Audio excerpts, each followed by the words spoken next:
বিশ্বের মাটিতে একমাত্র মুসলমান আমরা সম্প্রীতির বার্তা দিয়েছি, ভালোবাসা সম্প্রীতি আজও আমরাই বজায় রেখেছি।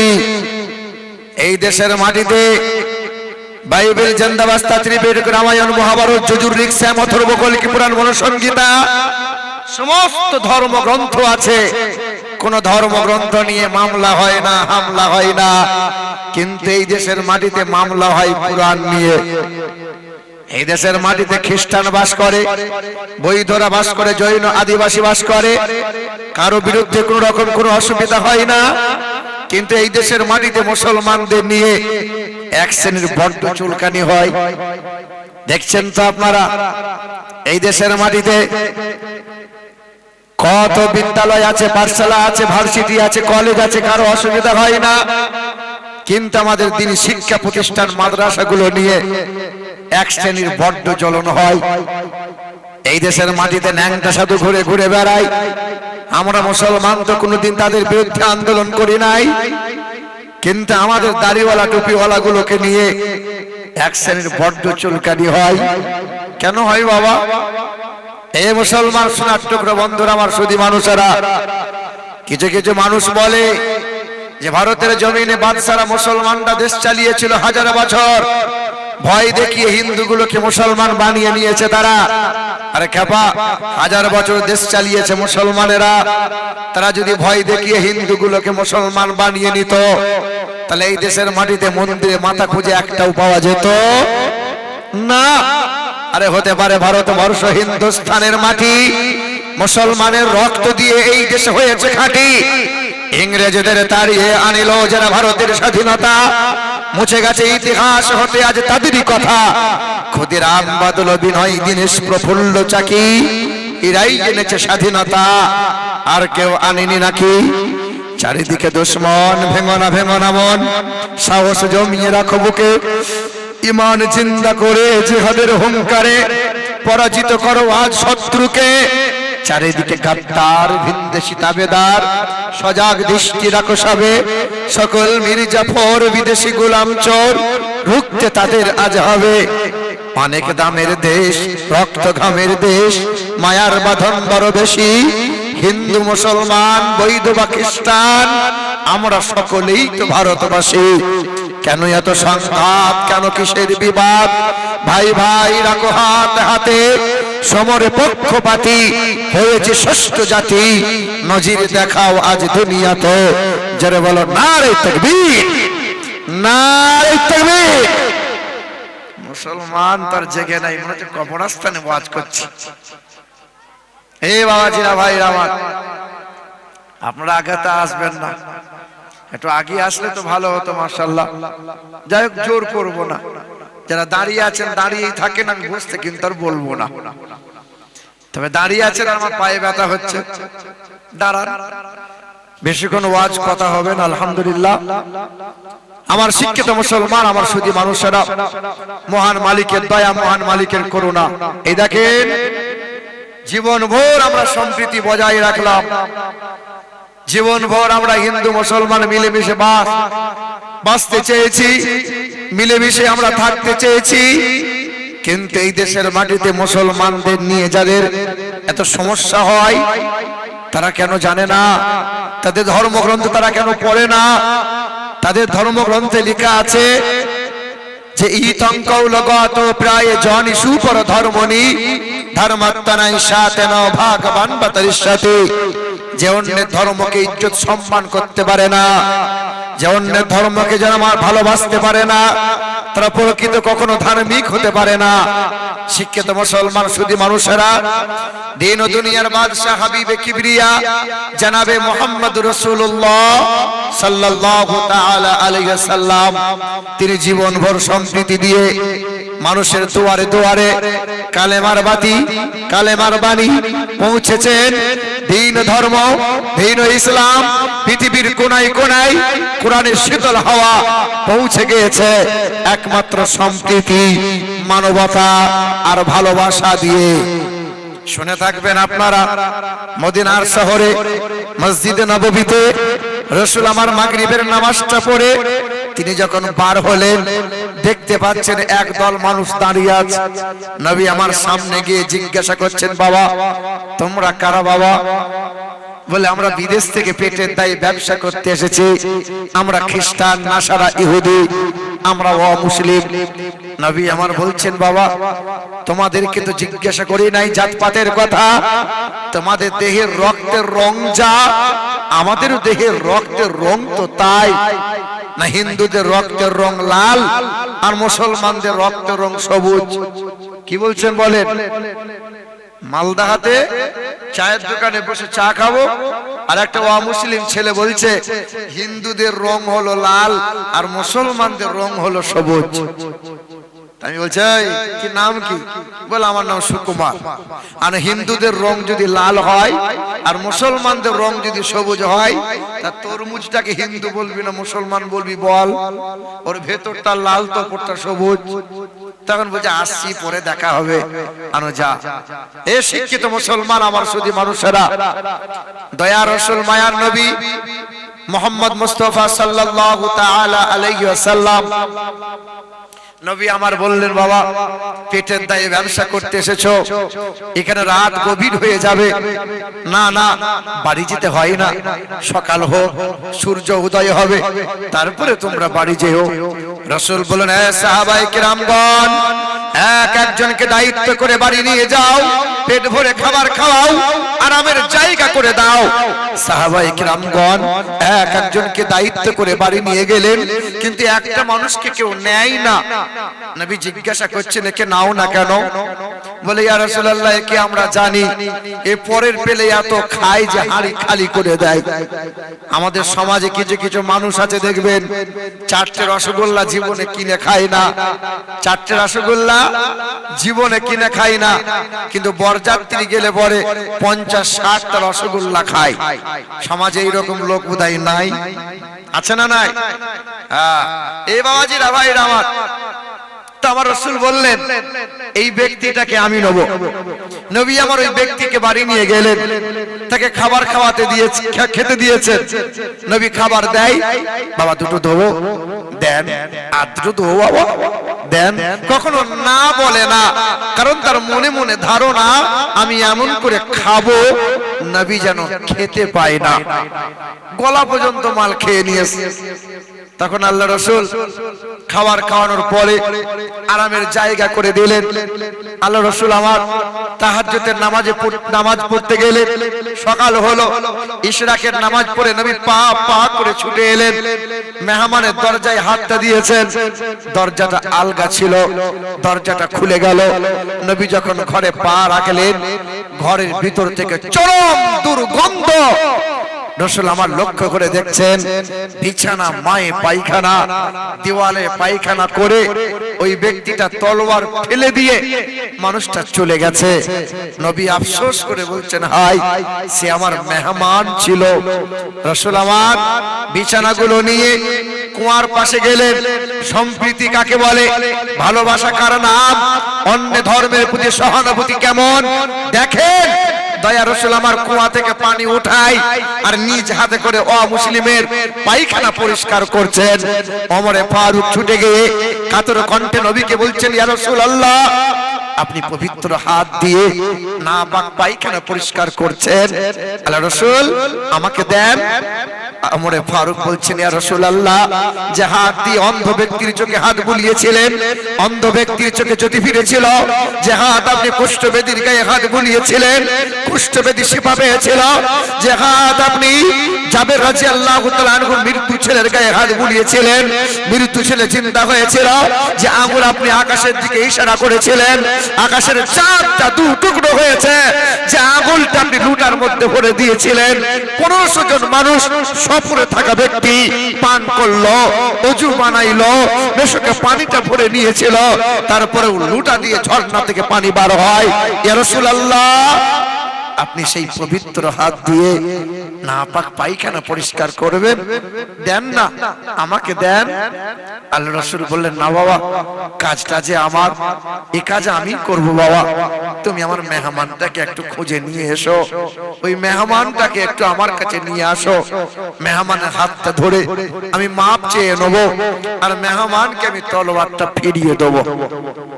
মুসলমান শিক্ষিত বন্ধুরা, ওমরে ফারুক দৌড়ে গেলেন, ওই মেহমানকে অমুসলিমকে ধরে নিয়ে এলেন।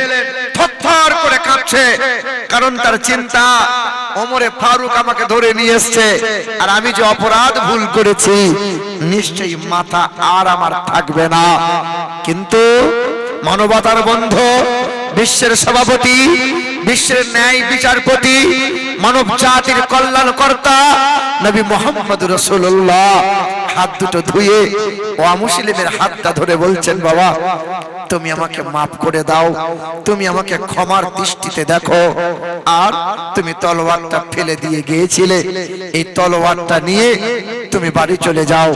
শুনুন, আল্লাহ রাসূল সাল্লাল্লাহু আলাইহি সাল্লামের সম্মুখ থেকে মানুষটা কদম বাড়িয়ে দিয়েছে, চিন্তা উদয় হয়েছে, বিবেক নাড়া দিয়েছে। তখন মুসলিম ব্যক্তিটা চিৎকার করে বলেছিল, বিশ্বের জমিনে অনেক ধর্মগুরুর কথা কানে শুনেছি, অনেক মুনি ঋষির কথা আমি কানে শুনেছি, কিন্তু দিন ও দুনিয়ার বাদশা, জগৎগুরু, কল্যাণকর্তা, মানব জাতির মুক্তির দূত জনাবে মুহাম্মদ রাসূলুল্লাহর মতো আমি কাউকে দেখি নাই। ছুটে এসে নবীর কদমটা বুকের মধ্যে টেনে নিয়ে বলেছিল, আল্লাহ রাসূল আপনার কদমের তলায় আমাকে একটু জায়গা করে দেন না। সেদিন ওই মানুষটাকে নবী বলছেন, কি চাইছো বাবা? বলে, ইয়া রাসূলুল্লাহ, আপনার ভালোবাসা, আপনার মানবতা, আপনার ভালোবাসায় আমাকে মুগ্ধ করে তুলেছে, আমাকে কালেমাটা পড়িয়ে দেন। সেদিন অমুসলিম ব্যক্তিটা এই সম্প্রীতি, এই ভালোবাসা পেয়ে চিৎকার করে পড়েছিল, আশহাদু আল্লা ইলাহা ইল্লাল্লাহু ওয়া আশহাদু আন্না মুহাম্মাদান আবদুহু ওয়া রাসূলুহু। কালেমা পড়ে মুসলমান হলো। ঠিক এই রকমই গোটা বিশ্বের কোনায় কোনায় সম্প্রীতি, ভালোবাসা এইভাবে পৌঁছেছিল। আগামীতেও তোমারই হাতে এই রকম ইসলামের ঝান্ডা উড়বে, আর বিশ্বের কোনায় কোনায় কোরআনের শীতল হাওয়া পৌঁছে যাবে।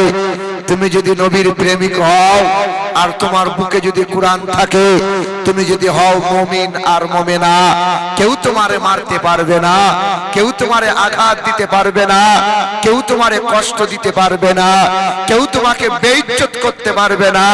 তোমার হৃদয়ে যদি থাকে মুহাম্মদ রাসূলুল্লাহ, তোমার বুকে যদি থাকে কালামুল্লাহ, সব জায়গাতে ইজ্জত পাবে। আর কোরআনের শীতল হাওয়া তোমারই মাধ্যমে যারা দুশমন, যারা শত্রু, একদিন তারাই ছুটে এসে কোরআনকে বুকে নেবে, আর দিকে দিকে পড়বে কালেমা লা ইলাহা ইল্লাল্লাহ, আর গোটা বিশ্বের মাটিতে মুসলমানদের হাতে বিজয়ের পতাকা উড়বে। গোটা বিশ্বের জমিনে একমাত্র মুসলমান নাই, গোটা বিশ্ব জাহান চালাবে ইনশাআল্লাহ। ভেড়ার দল জঙ্গলে গিয়ে দেখছে সিংহ ঘুমিয়ে আছে, সিংহ ঘুমিয়ে আছে, আর সিংহর লেজ নিয়ে ভেড়া খেলা করছে, ভেড়া খেলা করছে। আর ভেড়া মনে মনে ভাবছে, আমি তো জঙ্গলের রাজা। কিন্তু ভেড়া জানে না, সিংহরে যেদিন ঘুম ভেঙে যাবে, ওই ভেড়া ম্যা বলার সুযোগ পাবে পাবে জি জি জি শোনেন, রাস্তার মধ্যে যারা গাড়ি দাঁড় করিয়ে রেখেছেন, হুজুরদের গাড়ি যাওয়া আসাতে বড় অসুবিধা হচ্ছে। রাস্তায় যে সমস্ত ভাইয়েরা গাড়ি দাঁড় করিয়েছেন, একই তো রোড খুব চওড়া, তার উপরে গাড়ি যদি দাঁড় করে দেন তো গাড়ি একদম পুকুরে পড়বে। এইদিকে দেখান, যে সমস্ত ভাইয়েরা রাস্তায় গাড়ি দাঁড় করিয়ে গেছেন, গাড়িগুলো সরান। একবার দরুদ শরীফ পড়ি, আল্লাহুম্মা সাল্লি আলা মাওলানা মুহাম্মাদ ওয়া আলা আলি সাইয়্যিদিনা যাদের হৃদয়ে আছে আল্লাহর ভয় তারা কভু পথ ভুলে যায় না। নবীজির প্রেম ছাড়া এই দুনিয়ায় কারো কাছে কোনো কিছু চাই না। যাদের হৃদয়ে আছে আল্লাহর ভয় তারা কভু পথ ভুলে যায় না। দিন কায়েমের পথে যারা অবিচল তারা হলো আল্লাহর প্রিয়জন। বাতিলের কাছে তারা হার মানে না, সংগ্রাম করে যাই অমরণ। দিন কায়েমের পথে যারা অবিচল তারা হলো আল্লাহর প্রিয়জন। বাতিলের কাছে তারা হার মানে না, সংগ্রাম করে যাই অমরণ। হীরার আলোতে যার হৃদয় রঙিন, হীরার আলোতে যার হৃদয় রঙিন, হাতে আল কোরআনের দীপ্ত সঙ্গীত।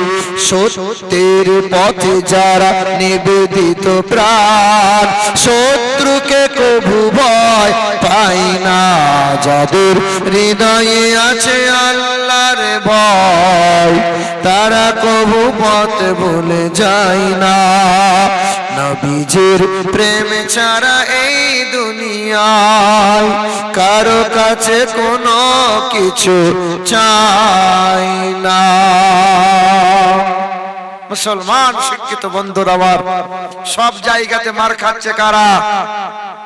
কথা বলে না, ঘুমিয়ে গেলেন নাকি আপনারা? সব জায়গায় মার খাচ্ছে কারা? মুসলমান।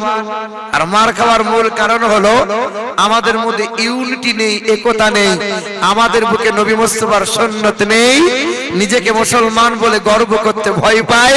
আর আমাদের বুকে কালামুল্লাহ কোরআন নাই।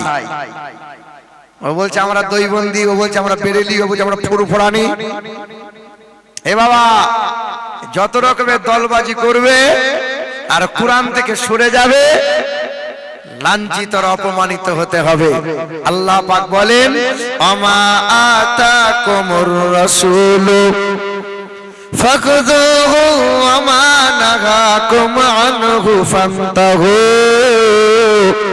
কোরআন শরীফের পারা নম্বর 28, সূরার নাম সূরা হাসর, আয়াত নম্বর 7, লাইন নম্বর 8, পৃষ্ঠা নম্বর 6। আল্লাহ পাক জগতের মানুষকে জানিয়ে দেয়, এ দুনিয়ার মানুষেরা কল্যাণ কামিয়াবি যদি লাভ করতে চাও, পৃথিবীর জমিনে সর্ব জায়গায় যদি ইজ্জতওয়ালা হতে চাও, আমি আল্লাহ পাকের ঘোষণা, আমার নবী তোমাদেরকে যা যা দেয় তা তোমরা গ্রহণ করে নাও। নবী যা তোমাদেরকে শেখায় তা তোমরা শিখে নাও। নবী তোমাদেরকে যা শোনাই তা তোমরা শুনে নাও। এক কথায় নবী তোমাদেরকে যা দেয় তা তোমরা গ্রহণ করে নাও। নবী যা ছাড়তে বলে তা থেকে নিজেকে দূরে সরিয়ে নাও। ওয়াত্তাকুল্লাহ, আল্লাহকে ভয় করো, আল্লাহকে ভয় করো। আমার বান্দা হলো তারা সুখে দুঃখে এক আল্লাহকে স্মরণ করে যারা। আমার বান্দা হলো তারা আমার ভয়ে ঠান্ডা পানি দিয়ে ওযু বানাইয়ে ফজরের সময় সিজদায় পতিত হয়েছে যারা। আমার বান্দা হলো তারা খাবারের শুরুতে বিসমিল্লাহ বলে খাবার খায় যারা। আমার বান্দা হলো তারা খাবার শেষে মহান মালিকের শুকরিয়া আদায় করে যারা। আমাদের বর্ধমান জেলায় ধান ভালো হয়, তো যখন ফলন ভালো হয় মসজিদ মক্তব মাদ্রাসার জন্য ধান আদায় করতে যাই। মৌলভী সাহেব আমরা তারা বলি, চাচা ফলন তো ভালো হয়েছে, 2-4 বস্তা ধান দাও। বলে ধান কি এমনি এমনি হলো? চাষ করা শিখতে হয়েছে। চাষি ভালো তাই ফলন ভালো। আল্লাহ বলছে দাঁড়া, জমি তো সাদা করে দেবো ধরা। পরের বছরে পোকা মাজরা 16 বার স্প্রে করছে, ধান ধারো হচ্ছে না। দিমাল গোটা জমি সব সাদা হয়ে গেছে। চায়ের দোকানে বসে বসে বাঁ হাতে করে চা খাচ্ছে আর ডান হাতে করে বিড়িতে টান মারছে। হ্যাঁ গো বাবা, ডান হাতে করে বিড়ি খাওয়া যাবে? বিড়ি কোন হাতে খেতে হয় কত বলেন না? বলুন না, কোন হাতে? বাঁ হাতে। দেখেছো বিড়ি খাওয়া যাবে? হ্যাঁ এ বাবা, বিড়ি তো খাওয়াই যায় না, তা ডান হাত বাম হাত কেন হলো? শোনো তো, জিজ্ঞাসা করছি চাষা ধান কেমন হলো? বলিস না, আল্লাহ সব শেষ করে দিল। ভালো হলে আমি করেছি, খারাপ হলে আল্লাহ। এরকম লোক আছে না নাই?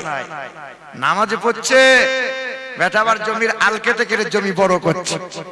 নামাজে পড়ছে, বউটাকে পেট বার করে পঞ্চায়েতের ব্যাংকে পাঠাচ্ছে। নামাজে পড়ছে, মসজিদ থেকে বেরিয়ে টুপি খুলতে না খুলতে পড়ে নিন্দা শুরু হয়েছে। নামাজ ও স্বভাবটা তো গুয়ে মাছির স্বভাব। একটা মাছি সে হলো মধুমাছি, মৌমাছি, আর একটা মাছি হলো সেটা হলো গুয়ে মাছি। কিন্তু মৌমাছির স্বভাব সুগন্ধময় ফুলে বসা, গোবরে বসে, পায়খানায় বসে। কিন্তু গুয়ে মাছির স্বভাব হলো এটা, ও গোবরে বসবে, সুযোগ পেলে মিষ্টি হাঁড়িতে বসবে, আবার কখনো আপনার শরীরেও বসে, আবার পায়খানাতেও বসে, মানে সুযোগে সৎ ব্যবহার করে। নামাজ পড়ে, পরে নিন্দাও করে, নামাজ পড়ে সুদের কারবারও করে, নামাজ পড়ে ধোঁকাবাজি করে রোজগারও করে, নামাজ পড়ে জমির আল কেটে বড় করে, নামাজ পড়ে আর বড় ভাইয়ের গায়ে হাত বুলিয়ে বাপকে ডাক্তারখানা যাওয়ার নাম করে ভাইয়ের সম্পত্তি লিখে নিয়ে তাহাজ্জুদের নামাজ পড়ছে। আল্লাহ আল্লাহ, ফেরেশতা বলে তোকে আছিলা করে ছিলবো, তুই আয়। এ বাবা, এরকম লোক আছে না নাই? বাপকে নিয়ে গেছে ডাক্তারখানা যাওয়ার নাম করে, দিয়ে বড় ভাইয়ের সম্পত্তিটা লিখে নিয়ে 4 বার হজ করে এসে তাসবিহ করছে, সুবহানাল্লাহ সুবহানাল্লাহ। ফেরেশতা বলে তুই একবার মর, তোকে আছিলা করে যদি ছিলতে না পারি, তুই দেখ। এ বাবা জিরা ভাইরা, মুসলমান সোনার টুকরো বন্ধুরা আমার, শুধু মানুষেরা, এ বাবাজিরা ভাইরা আমার, দয়ার নবী আমার বলেন, মান আহাব্বা সুন্নতি ফাকাদ আহাব্বানি ওয়া মান আহাব্বানি কানা মাইয়া ফিল জান্নাহ। যে আমার সুন্নতকে ভালোবাসে, আল্লাহ বললেন নবী যা দেবে তা তোমরা গ্রহণ করে নাও। নবী আমার বললেন তোমরা এই রকম খাবার খাও, এইভাবে তোমরা শোবে, এইভাবে তোমরা বসবে, এইভাবে তোমরা চলবে। দয়ার নবী আমার বলেন যে যে উম্মতটা আমার সুন্নতকে ভালোবাসে, আমি যেমন করে খেতে বলেছি উম্মত তেমন করে খাই, আমি যেমন করে শুতে বলেছি উম্মত তেমন করে শোই, আমি যেমন করে বাথরুম যেতে বলেছি উম্মত তেমন করে বাথরুম যাই।